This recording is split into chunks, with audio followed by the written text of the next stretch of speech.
Okay, hey everybody, it's SaaStr. I'm with one of our old-time favorites, Michael Pryor from Trello, who joined us live several times at SaaStr Annuals on stage, on his own. We had one of my favorite sessions where we did almost a board meeting for Atlassian with Michael Cannon-Brookes, which I promote all the time. If you want to watch two CEOs together, there's really nothing better than that. And one of my favorites, because Michael's built many products over the years. He's been building software I think since he was 6 or 13 or young, but I've used many of his products many of you won't even haven't heard of before Trello.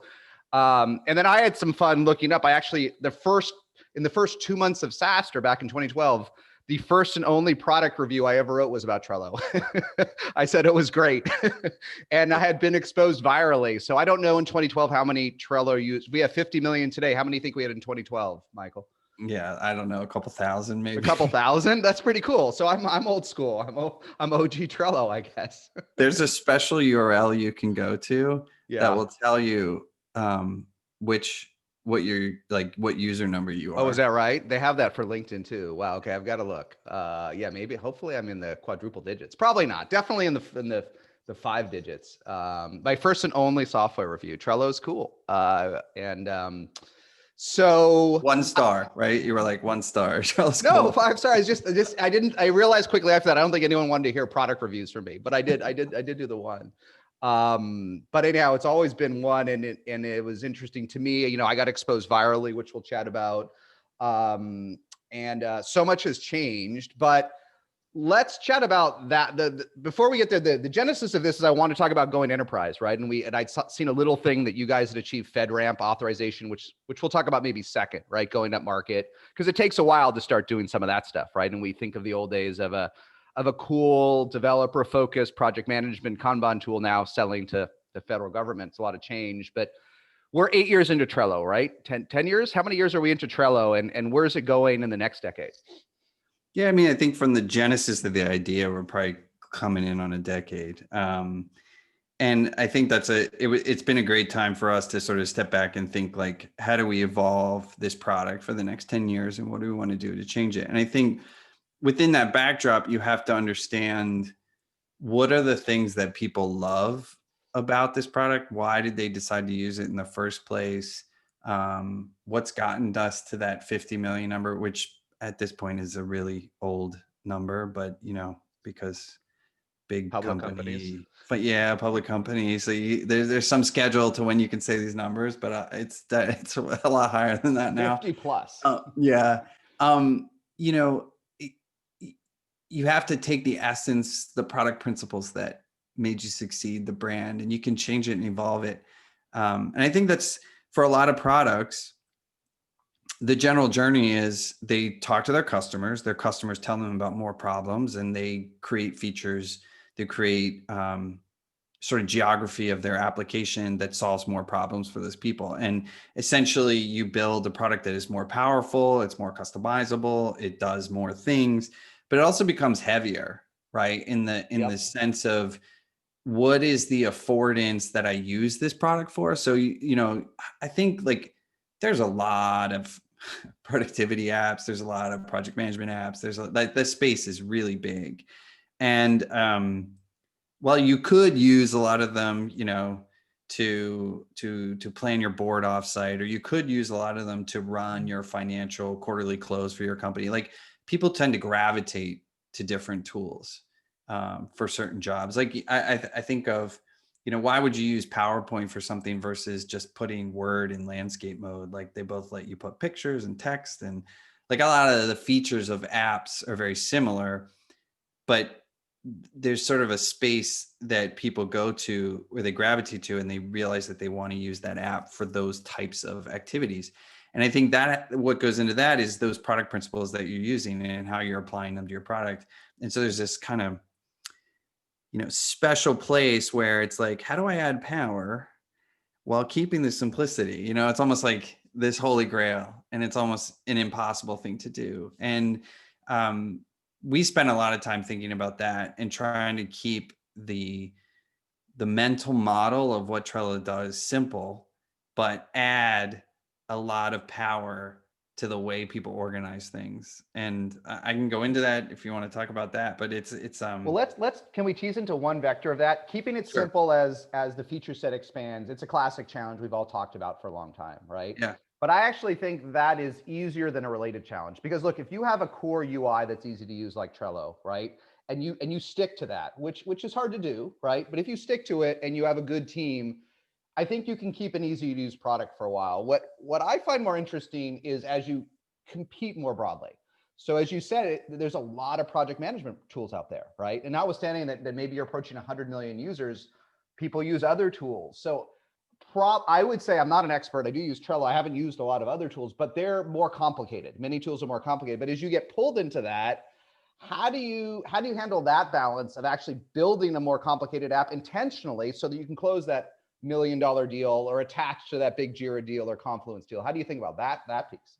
Yeah. And this is just one way to think about it, but I think Yeah. about it like grammar, right? Like, what are the words that you're using in your application, and what's the dictionary that somebody would have to have in order to understand what your app does?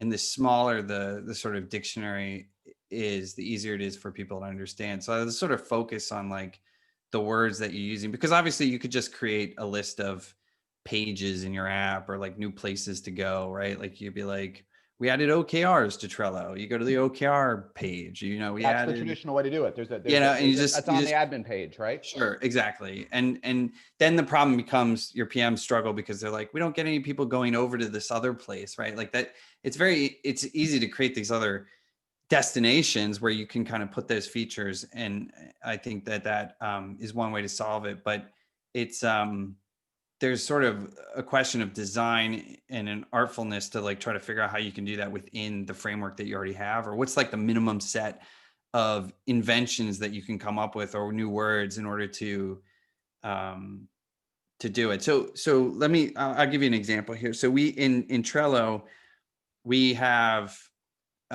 boards, which you're very familiar with, and boards hold cards, right? And above boards are these things called teams. So boards live inside teams, but it's actually probably not the best word for it. We're probably going to name it workspaces because everyone uses that term for that type of thing, the container for your items. I think a lot of apps have solidified on that. So imagine you have workspaces. Inside your workspaces, you have boards, and within your boards, you have cards. And that's pretty much like the gist of Trello. Like if you can understand those sort of three things, you can really figure out how to use Trello. And one of the things that we were trying to understand is people are using their cards to represent all these, tasks that they're working on or mini projects, and they're expressing them in different ways. And they want to look at them by, their due date, or they want to look at them on a map, or they want to look at an encounter. They have all these just sort of pivots of the information. And you've probably seen this in a lot of applications where you can kind of take your board and you can go through these different views of the board. So you can look at it in the typical Kanban view. You can switch to the calendar view. You can switch to the timeline view. You can switch to the map view. There's sort of like this extension of views at that board level, right? And I think anybody that's familiar with Trello or familiar with apps that compete with us has probably experienced that and understands that.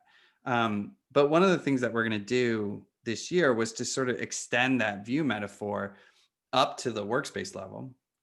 So if you imagine it, it's you're down at the board, you're sort of looking at your project at the 5,000 foot level, and then you go up to the workspace. Now you're up at this 10,000 foot level, and you want to get you're looking at more information. You're looking at multiple projects, a whole portfolio of things that's happening. How do you extract information from that? And so we're going to use that same metaphor that we use at the board level, which is, hey, you want to look at the timeline or the calendar or the the map or the canvas of all those boards, right? Not just a single board, but you're zooming out. You're getting to the 10,000 foot view and you're looking down.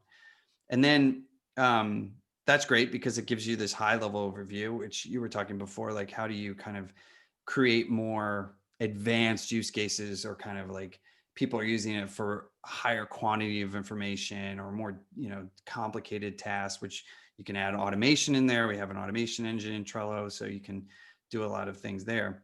But then I think the one thing that is sort of inventive that we're doing is if you go down to the card level, we're also going to give people new views of the cards as well, which actually I don't think I've seen anywhere else. And it takes a little bit of a explanation to explain what I'm doing there. But if you think about Trello, you know how there's like the card and you can write some text on it and you can click and open it and you get the card back, which has all these conversations, attachments, it's got files, it's got pictures that you can add to it. It's sort of like a big project. There's like a lot of information. When you close a card, you just see the front. When you're looking at the board, you're just seeing a summary of the project. And it's within this context of all the other work that you're looking at. But it kind of gives you a hint like, oh, behind the other back, on the back of the card, there's like all this density of information. And so one of the things that we're going to do is add new views to those cards. So for example, a card could actually be another board, or a card could be a mirrored card from another board, right? So a card could be a checklist from the back of the card could appear on the front of the card, or a card could be like a JIRA ticket from another application. You can make that card a piece of information from the other app. So You could even make like, is that part of managing bigger accounts and integrating broader with the Atlassian suite? Are those the drivers? it's kind of, we're thinking about the jobs to be done and what people do. So one thing that we've been experimenting a lot with lately, because we're all working distributed, has been, everyone's on Zoom, you're using your communication tools, you're in Slack. But one thing we've been trying to do is use asynchronous video a lot more. So things like Loom, or just recording Zooms and then distributing to people so that they can consume them at a different time, right? And you realize if you're ever in a Zoom and there's like 20 people, but like one person's talking the whole time, it's like, you probably could have just recorded that and then put the link in Slack, or, distributed some other way. So that async video, I think, is a really cool new opportunity for distributed working, right? It's like, it's somewhere between that real-time communication and Slack. And I think you even see this with Slack. They're adding, what do they call it? Stories. It's kind of like TikTok in Slack, right? So they're adding this. And we've had this debate internally of like whether, is async video like Loom, is that a product, or is that just a feature that every app is going to kind of have? Isn't that what people at big companies think about? Yeah. Well, Loom races to 50% of the internet. Yeah. But then you ask the question, like, why? What's the interesting thing here? What are you unlocking by giving people this technology? And so we ran this, we were talking about that internally, and you're thinking about like, hey, when we do a stand up for Trello, like you do a stand up in the morning, a lot of teams, they'll have the Zoom on and they'll be screen sharing the Trello board, right? And they'll go through and people will talk about what they're working on or whatever. And you'll go around the room on the Zoom. And you sort of start to think like, oh, async video, that's a cool use case for a stand-up. Actually, if everyone records their little status update, then you can just consume that whenever, you don't have to do it real time. You can kind of like just especially as the organization scales. Right. And so we were like, oh, could you do that with Trello? Like, can you solve that job with a list and a card for, every person on your team, and they just make a video card, right? And they just record the video and it shows up in the list. And then there's like a play all button at the top or something, and people can just watch them down. So thinking about, I think the reason that we thought about different card types or card views is because we realized that the sort of behaviors that people were doing inside Trello, we could kind of solve new jobs to be done. But the trick was, how do you do that without kind of just making a whole bunch of new nouns in Trello, right? And just complicating that dictionary of terms that people would have to understand. And like, your help docs are basically just this giant nested, thing of all these new terms that you made up, and people have to learn it. I think like, there's a lot of tools that are very vertical tools that are super powerful, but that onboarding into that tool becomes a really high hurdle.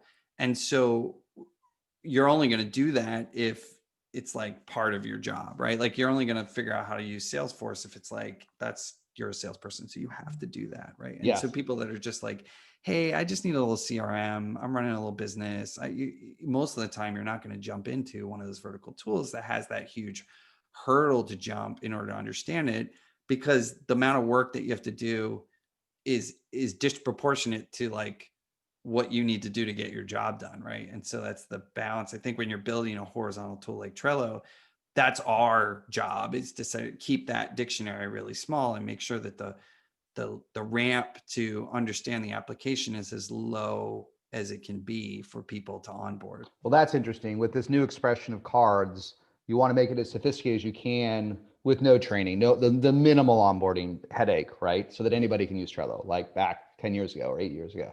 That may be the most existential trade-off, right? Is how can you add this complexity and add no additional burden in terms of usage and onboarding. Right. Because I'm still trying to figure out how to use Salesforce. It's been a few years. Yeah.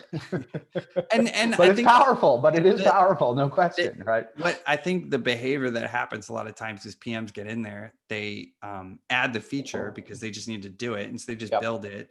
They build it in a new, space, they give it a term. And so then this problem comes where it's like, well, people don't understand it or they can't learn it. So they see that as an education problem.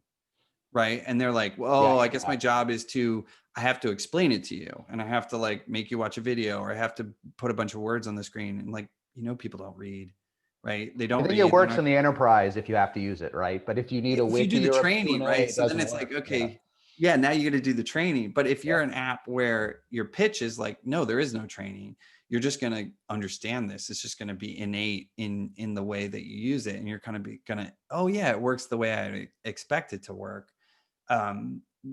There's more sort of a burden on the design and how you think about what you're doing versus just, hey, I need to get 3 engineers to build this video feature. But I have a new challenge I do with founders, which is no matter how enterprise your app is, it should have a self-service component. Because if it does, you will be able to figure out how to get to the atomic element of this app without training, right? If you have no self-service, you can have as many explainers and trainers, and I don't care. People think self-service is a marketing tool or a viral tool. No, it's just a usability tool. Build a self-service. Even if 3% of your customers use it, your product will be twice as good. Yeah, I think that's a funny, that's a debate. I agree with you. I've had this debate before and been on both sides of it, which is like, you're sort of saying like, oh, if you build this self-service enterprise funnel, but then, the retort is, but no one's going to use it, because anybody that was trying to buy an enterprise tool, if they're going to spend 5 figures or 6 figures on a deal, they're not going to like stick their credit card in to buy it. So you're always going to be human to, but it comes back to this thing where it's like, but if it's there, it forces you to get rid of all the friction in your process. So you sort of you're almost like forced to deal with it. Whereas if you don't, what happens inside your organization is just use humans to humans, right? You're just like, well, it's complicated, so we just have a onboarding engineer that like walks them through it, and it's just like, you can do that, right? Like, and it works. And I think like then the only risk there is that you end up building you build a more sales-led organization than a product-led organization, right? Like there's 2 types of enterprise companies. There's the companies that are like, I build enterprise software, and then 60% of the people that work at the company are enterprise salespeople, right? And then there's other companies where you have a tiny percentage of the company is the sales team, but they still sell enterprise software. I think like Atlassian is in that latter group, right? Like we are the percentage. But what if you could do both? And that's something that's iconic, right? Right. Well, I mean, I think that's the ideal. It's right? doable. It's doable. Just enough sales, because certainly people do expect, they do want a human to be there. They do want somebody to reach out to. They do want to talk to those people. And so it's like, okay, well, what's like the minimum margins we can have in order for the maximum revenue, I guess, is sort of the goal. But can I go back to something you talked about on the morning stand-up, where they're firing up Zoom and looking at Trello and going through the cards and all that? Yeah. What, because I don't know this, what has changed, if anything, in terms of where people want to interact with Trello? Like back in the day, I think like portals have died and blogs have died. And I think to some extent, standalone apps are dying, because now we all, most enterprises have over 1,000 cloud apps deployed, right? Most departments have over 100. And that's a secret of Slack, right? Is you can run your apps inside of Slack. So where are the majority of Trello folks still logging into Trello.com to manage projects, or how has that changed over the years?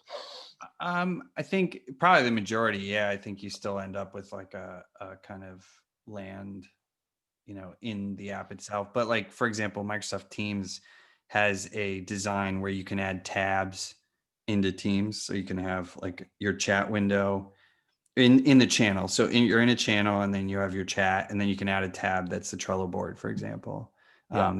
So it brings it right into Teams. Slack has much more of a messaging interface. So you kind of like your app kind of exists within the timeline. So it's kind of like posting updates or, it's sort of within the feed of messages.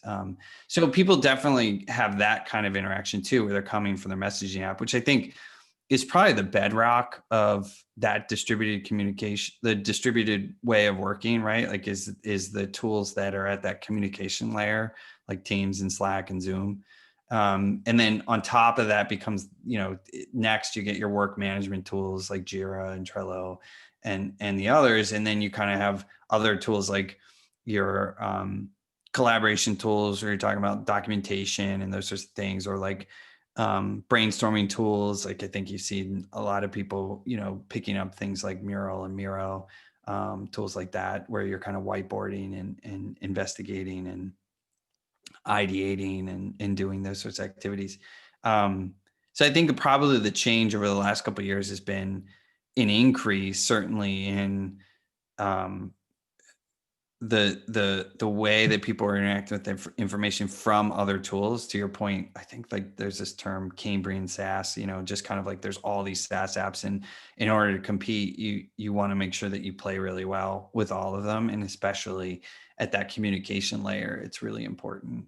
Because that's just I think that's like the place that people go, is that like the talking layer, right? That's the part we probably underestimated a little bit, right? Is how much that would explode. It seemed Yeah. like it was always there, but it was a side, it was a window before. It was a side part. Yeah, I think it was like I used to describe it as a triangle, right? Where I would say like one piece of the triangle was communication, one piece was work management, and one piece was documentation. But I think really it's like more like, Maslow's hierarchy of needs, right? Like, and at the base layer is the chat communication layer. It's like, it's the bedrock. Like that's where people just start, and they need that. And then they start to layer on top. So I think it's probably actually really, and I think that was Slack's, that was their pitch, right? And that was the idea behind the app and part of their success, and also Teams, trying to do the same thing. And I think like that's pretty compelling, because it does become that place that you go to first, in order to then go to these other places and do the work. Yep. So one other thing I want to just go back to the past, and then I want to stay connected to some of these things in the future, like distributed companies and going up market. But it is, with cloud being bigger than ever, and this is a rough term during a pandemic, but having a viral app is so critical, right? It's not the only path to success.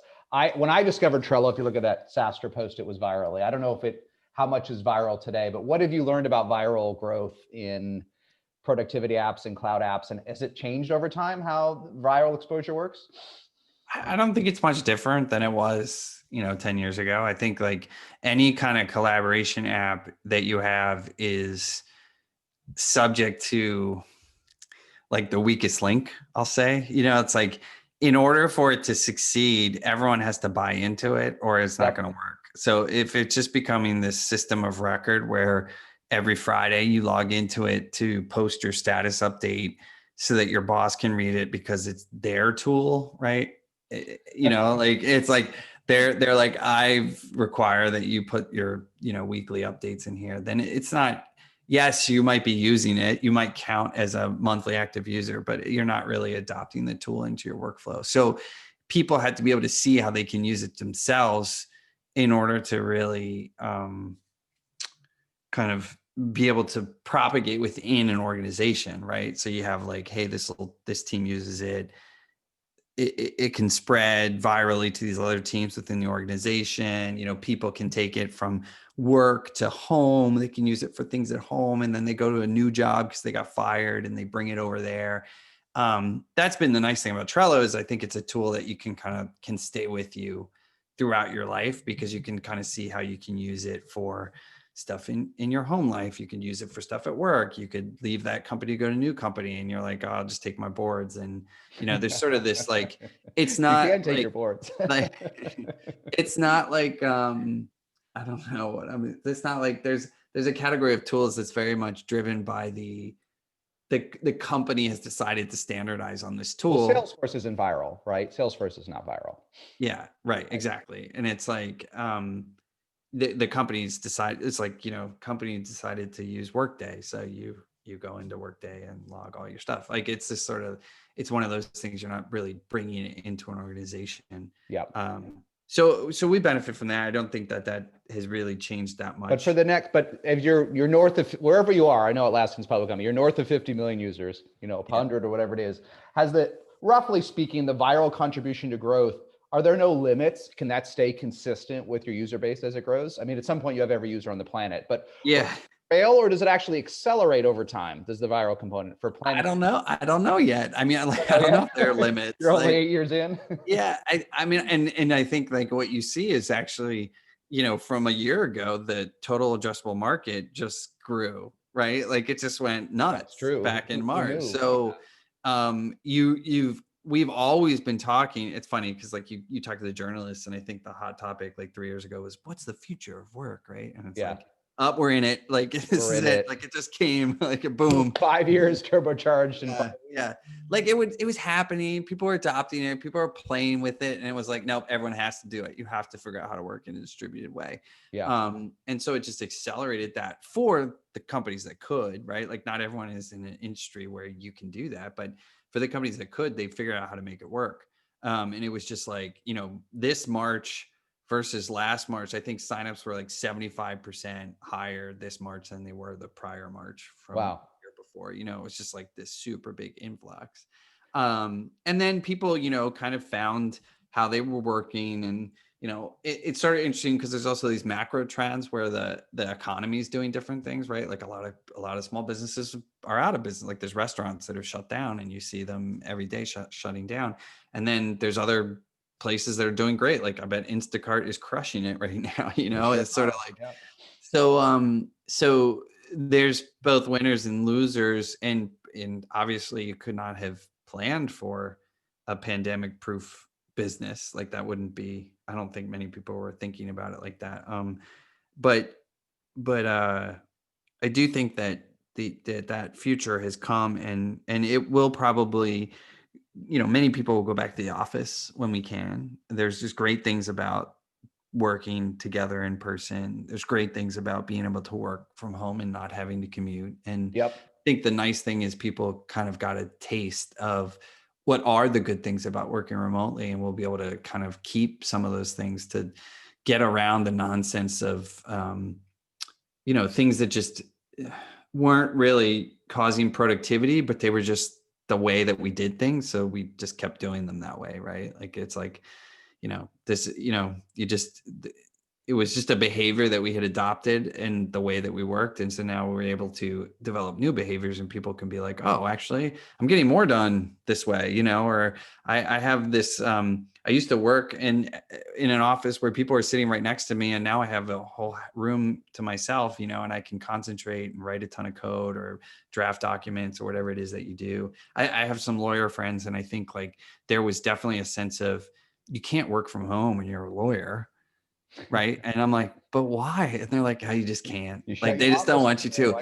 But then, it's like now they have to. Yeah. And it's like, of course they can work from home. Like most of what they're doing is like looking at documents, emailing clients. Like it's all like it's all asynchronous type of work, or ability to do it not in a central location. And it's like, I think there's certain industries it'll be really interesting to see what happens when they can go back to work. I want to chat about that in one sec, but there's one thing that I think a lot of folks are thinking about. You talked about how you had a step up in reg year over year of about 75%, right? Whatever the number is. Yeah. Do you see it as a step function?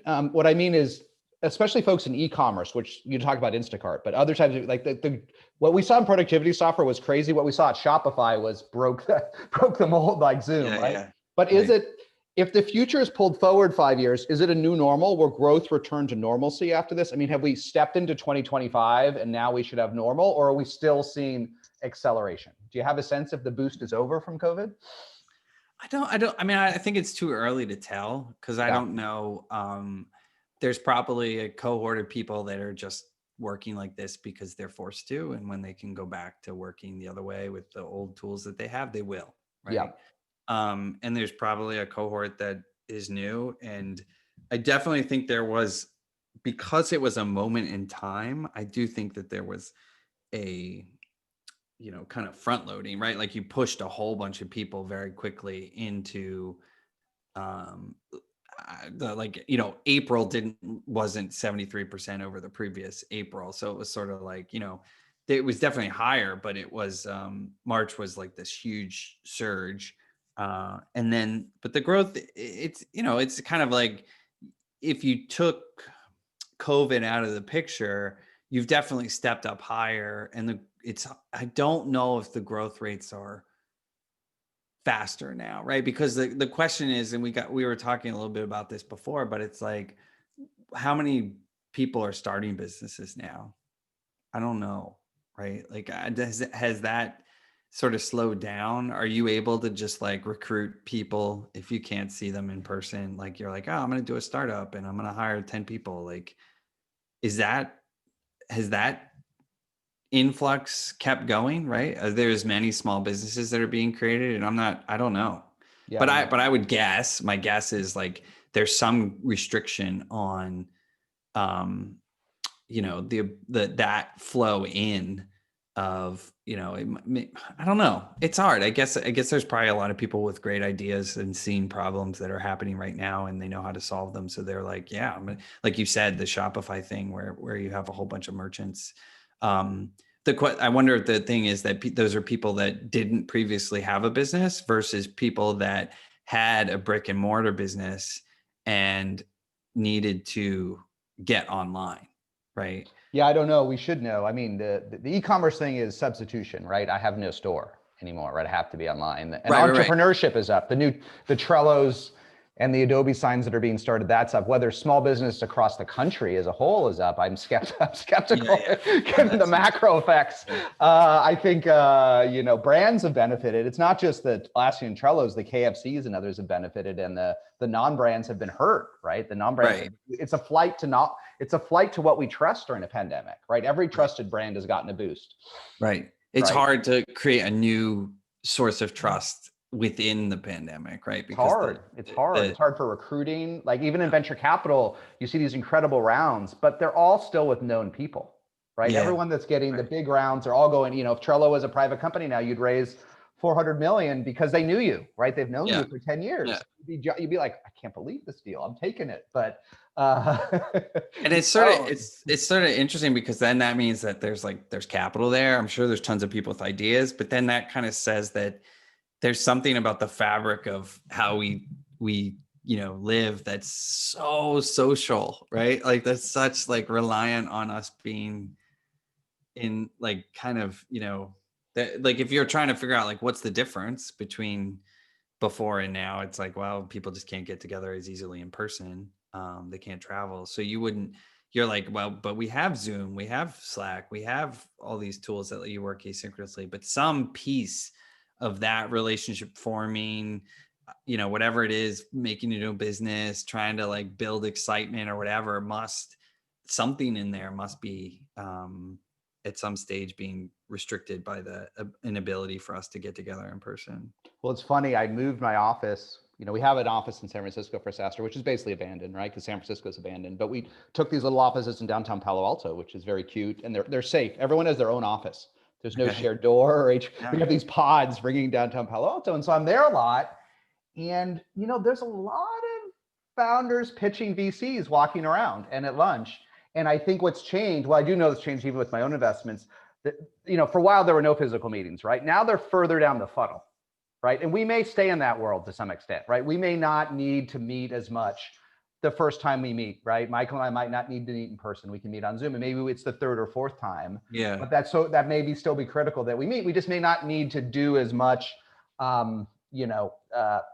first knocking on the doors piece. And maybe the human piece is still there. Maybe that's more efficient. Maybe it's great that we can do 3 Zooms before we meet in person instead of 3 meetings and then Zoom afterwards. I don't know. I'm going to sound like probably like a crazy person to say this, but I think that with the place where we've only begun to discover the capabilities here. And maybe this only works while we're all stuck in our houses, but I started playing with VR with like the Oculus Quest and just playing like mini golf with some friends. And that experience is so much fun.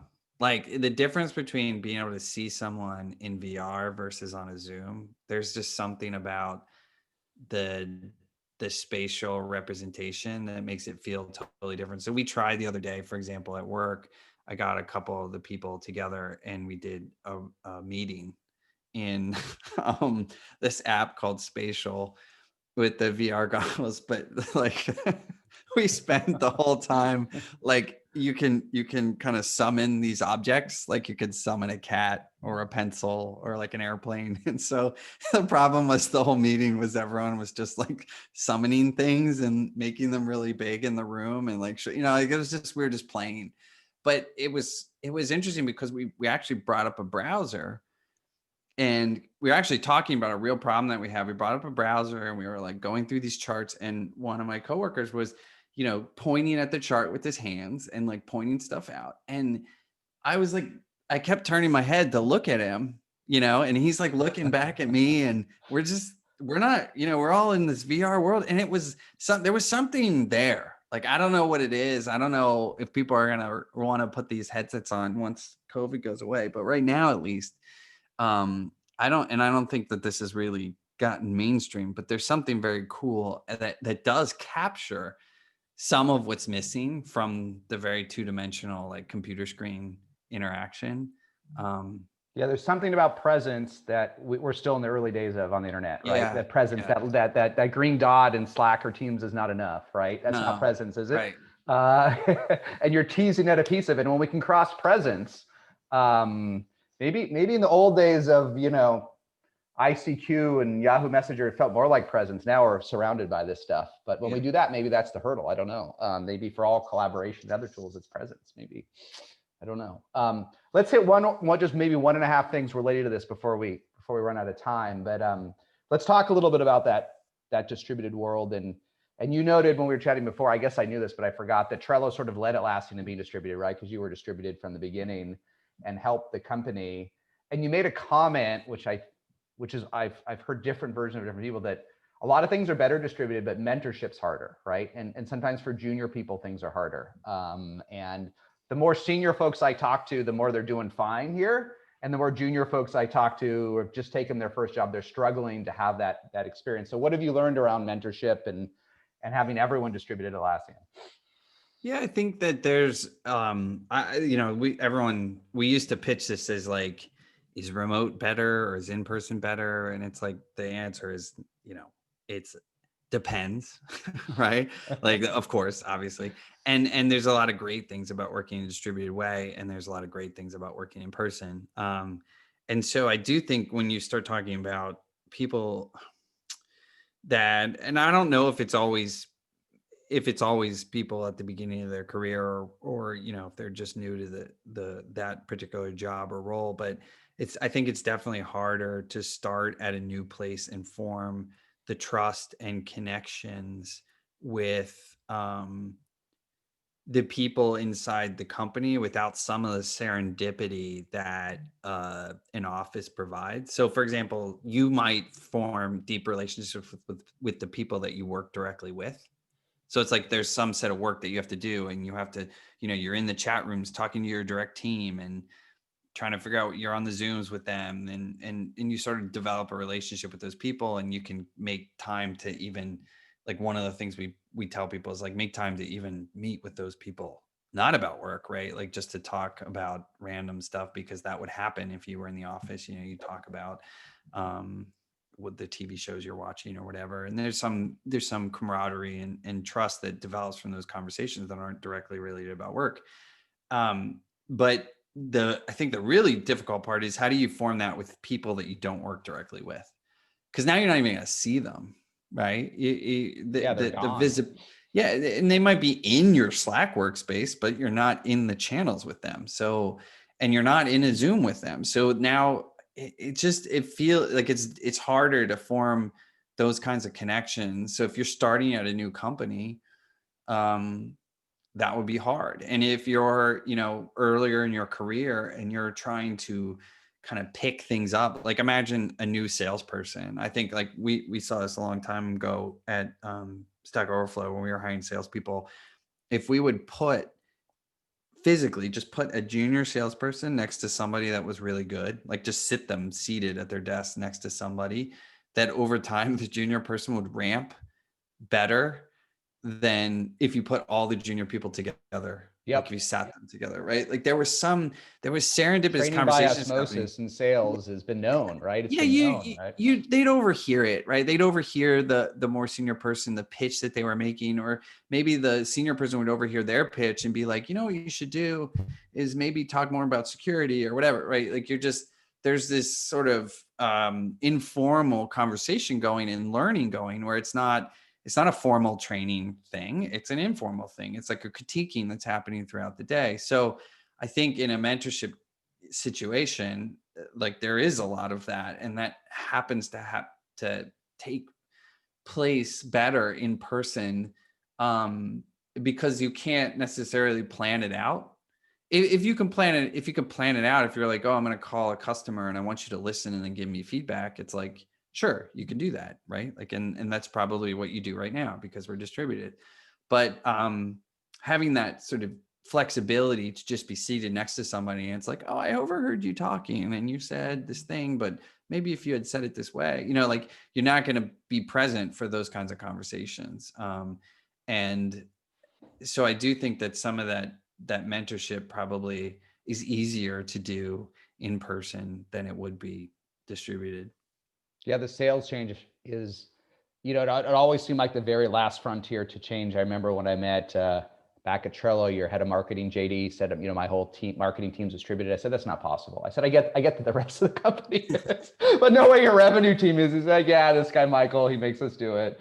But it seems sales, but we have a pandemic, and it's fascinating to watch tools you may not use like Gong and Chorus, which Gong just raised at 2 billion because every single person, now that they're not in the pit, they listen to the Gong and Chorus calls of the top sales reps. Right. But you need a slightly different DNA. You need to have a more curious mind, don't you, to listen to the calls rather than sip your coffee and hear Laura next to you. So you need a different rep, but we're just beginning to see how sales and marketing have changed, and it's crazy because engineering whether engineering teams were distributed or not, our whole careers we've had different offices for engineering, right? Whether they work from home, we've always been globally distributed, right? Just not always working from home, but sales and marketing.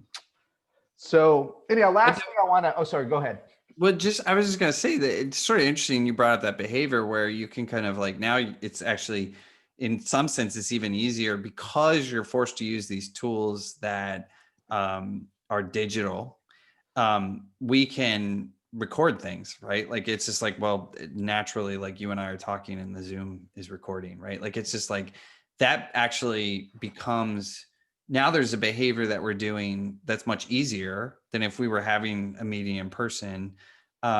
Because now if we record it, we can distribute that to way more people whenever we want. Asynchronous communication. It's just audio here, but it's video too. Yeah. So it's to your point, like some of the salespeople could do better in this case, because now if you had tried to pair up one junior person with one senior person, maybe for whatever reason, those two people, that mentorship wasn't happening. But now it's like, hey, I recorded my call. I can reach out to like anybody that wants to give me feedback on this call, and you can listen to it. And it's like there, for anyone to grab. So everyone just sends out the best calls to their whole sales team. This is the best. Michael, to close the biggest deal today, here's his call. Listen to it. Yeah. For homework. Yeah. So if you change so maybe ultimately when you change that behavior and the tools are there to support that, then maybe the things that we did in person aren't actually the most efficient, like in the scheme of things. So, I think that's what I think. I think this is going to last too long. And guys like you and me think that mentorship in person matters, but in person is going to matter a different way when we go back. It's going to take too long, right? It's going to be a different in person. Yeah. Right. Totally. I agree with you. I think that's probably right. Like, it's like, as you started talking about those tools that are available for salespeople and started triggering my memories of us playing with those things before, I realized, oh yeah, if you start from scratch and you're using those things, like, you don't experience any of the pain that I was talking about, right? That mentorship pain. You're right. Like it is actually even a better, so it's a, yeah, we're the old farts now. It's just, sorry about that. we're stuck in our old ways, but. All right, last thing I want to hit before we're out of time, because we hit about this, we started with Trello going into its second decade, right? And this is the biggest surprise for me, is how long brands last in software, right? Trello's coming, I mean, Atlassian's coming up. When was Atlassian founded? 2002 or something like that? Something like that, right? Yeah, like 20 years ago. Yeah, and it's just getting going, right? As a brand, right? And so these software, we used to think things would come and go. But brands, at least in software, can last 30, 40 years, which is stunning to me. So what have you learned there? What are you thinking about that for Trello for 30 years or other products? How long should we go as founders? Should we go forever? Should we be building software when we're 100? Should we stick are you still excited about building Trello as a product? Yeah, as long as there's, I would say you keep going as long as there's cool problems to solve. And I think that there's, I see a lot of opportunity over the last year. A lot, like I mean, that was the whole podcast, right? We were talking about how people's behavior changes, what's like the future going to bring. And there's so many more people coming into these tools and these markets. Like you remember, years ago, where the sophistication of like an average person, like we used to call, I think we say like techies or something like that, right? We have this term where, and it's like everyone's a techie now, right? Like it's just like technology is just so pervasive. So the software did eat the world, right? And it's like, it's just everywhere. So it's a different question now. It's sort of a more of a question of how much time and energy is this person going to spend in order to figure out your tool? And then what are the benefits that they get? So I think, back to your question about like, can the brand last for decades? And it's like, yeah, of course, right? Like that's the connection with the customer is what's inherent in the brand, not necessarily the tool itself. And something that jobs that you solve for people today might be completely different jobs that you solve for them next year, right? Like if you took a lot of tools that have been around that long, go back. Like I did this, I've done this occasionally where you go find the old screenshots of Facebook. Yeah. Right. You think about what it did when it was first started and who it did it for. And, just sort of the evolution of, and there's a lot of dead ends there, right? There's a lot of things that they added and they just realized, actually, people don't want to do this in Facebook. And even things that Facebook already did, but they weren't just really delivered in the way that people wanted to do them. We've seen that with Instagram and TikTok. And I think that what you're talking about is more about the longevity, is the relationship with the customer and the type of people that you're going after and how you talk to them, right? Like what's the tone of your brand? Yeah. Is it fun? Is it, getting shit done? Is it, we're efficient or whatever? And that's the audience that you're going to continue to talk to for, and as long as that audience is growing, then your business is growing because the pie is just getting bigger. And if more people are entering it, like that's awesome. That's good news for you. And I think you've seen that, like productivity software and project management software has been around for longer even than 20 years. And I still don't even see like an end in sight for how big this can get, right? Because it's just every year there's more and more people that are changing the way that they work and entering the space and picking up new tools. And it's creating new industries right around it. I mean, like, I think this pandemic is creating new business opportunities that will persist after we get back to what will be the new normal, right? Yep. It won't be the old normal. It'll be the new normal. But so let's just wrap this one up with maybe just two super easy questions for founders that maybe are a few stages earlier. They're having some challenges, right? It's 2020 now. What are the odds that Trello is as a product's around in 2030? I already know the answer, but what's the odds it's around in 2030? 100%. 100%, of course. What about 2040? What do you see in 2040? What are the odds? Yeah, well, that's it. Then you get into the question of, is it a product or is it the? What are the odds Trello is around in 2040? Trello. The product or the Yeah, brand? I don't know, whatever. That's why I say Trello. I'm not adding anything after it. I don't know whether it's a gerund or a noun or an adjective. I don't know. I mean, I like, I don't know. It's so like, am I around in 2040? I don't, like, that's a very existential question. It is an existential question. It's the Uh, journey we're on in life, isn't it? Should we build 4 Trellos in life, or should well, we build one? Should we look, call the it a day world, and move to the, the Caribbean, or should we the, push on? the world got turned upside down this year, Yeah, and that ended up being not that disrupt. In fact, it was probably in some ways kind of brought new customers into the space. So, we benefited from that change. But then some years, there's probably change that you never saw coming. And I guess the only way that you survive as a software product, where every year the barriers to entry are getting lower and lower, and they the are. things that I mean, I remember 10 years, 20 years ago, I remember spending like years building a payment gateway system to, process credit cards. And it's like, if you did that today, you would spend zero time, because you would just go to Stripe and It's 3 to 4 just minutes. use it. Yeah. Right. And so that will just like building software and creating solutions is just getting easier and easier and easier. And so the challenge is, it's a different challenge now. It's like, how are you doing it, or how you stand out, right? Like, it's not like, did you write a blog? Now it's like everyone writes content on the internet. It's like, how Yep. are you going to get anyone to read it? So the challenge is always new, and I'm still excited about what we're doing now. So I think I'll give you 90% in 2040. All right, Michael. Well, thanks for all this time. It's always great catching up. And it's exciting. It's exciting. I hope you're going to send me the URL. I'm a 4-digit Trello Okay, user. we'll That's my check it. 3 digits. I'm worried. I'm not going to, but 4 digits, we're going to do some sort of a VR celebration if I am, which is going to be Okay. excited. All right. Thanks, my friend. Thanks, Jason.